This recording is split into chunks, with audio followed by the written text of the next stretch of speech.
Hi guys, and welcome back to another quick Photoshop tutorial. My name is Manny, and in today's post I want to show you guys a simple, easy method how to create a quick contact sheet that you can send to your client or whatever you will need it for. As you guys can also see, we have finally changed over to CS6, so no more CS5 tutorials, sorry for that, but we have to move on. Alright, so let's get started with our quick tutorial. Okay, so open Photoshop, and as you guys can see, we just got the normal workspace in front of us. First step that we're going to do now to create our contact sheet, we're going to go all the way to File, down here to Automate, and under Automate we're going to look for something called Contact Sheet. Okay, select that, and as you guys can see now, we've got a complete new window here, and basically this window is your adjustment panel for creating your first document with your contact sheet. Alright, so let's start right at the top with Source Images.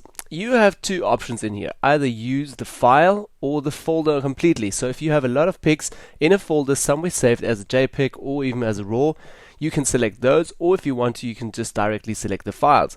I'm going to select the files for today, and then right over here we have got browse and remove, all these normal options that you normally get. I'm going to say browse in here. So I have already selected a very rough folder from mine. It's the little bit of a portrait series that I've done a while ago, and I want to use these in a contact sheet. So what I'm going to do now, very basically, I'm just going to select, say, around 20 pics here, almost 20 pictures, and I'm going to say open these pictures in the program. So as you guys can see, they have all been selected down here, and these pictures will be now spread in my contact sheet.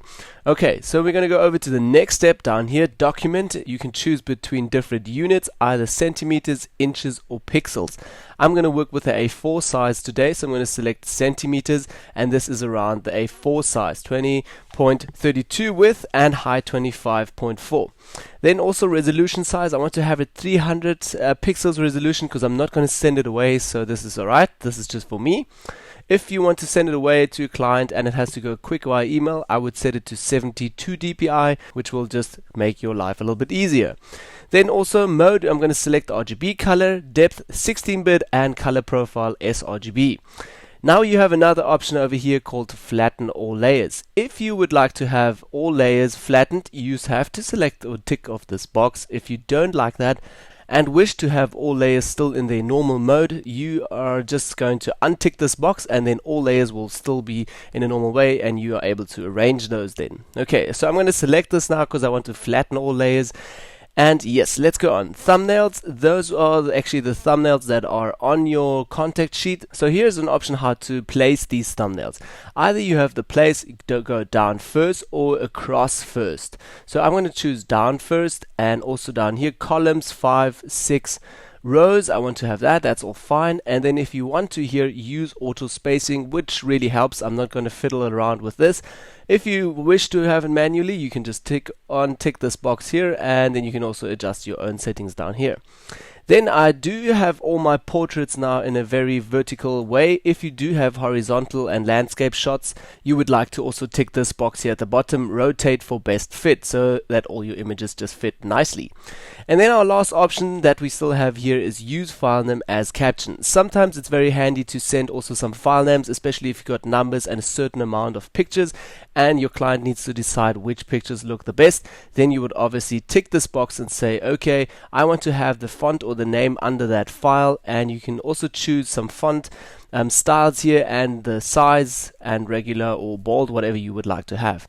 For my use now, I'm not going to work with this. I'm going to untick this, and I'm basically done. Last step that we can still do is go over here and we can save these settings. You can save it under your name or whatever you like to have. We'll say a company name, and then always if you go back and you need to create a quick contact sheet, you can just load that contact sheet up and everything is set for you already. So don't forget about this load and save section here. I'm not going to do a save now. So let's go on. Last step that you have to do is just press OK, and everything will be rendered. Photoshop will do everything for you and create a quick contact sheet. Okay, so as you guys can see now, Photoshop has rendered all of these pictures onto one big contact sheet here. So basically I can just save this now and send it very quickly to my client or whatever I need to do with it. But just to show you guys quickly, this is a very easy step of doing it. And also, as you guys can see, I have just one layer. Everything is flattened into one layer. So if you would like to have these with just separate layers, don't forget to untick that other box saying flatten all layers. Then also no names. If you want to have names, please tick the box you want to have some names or the original file name underneath of it. Okay, yeah, so that was my quick tutorial to show you guys how to do a contact sheet. I hope you guys enjoyed this quick tutorial. My name is Manny. If you still have any questions, please email me to team@mannyphotography.co.za. I'm happy to help you guys with your questions. So thank you guys for watching. My name is Manny, and see you all next week in another tutorial. Bye bye.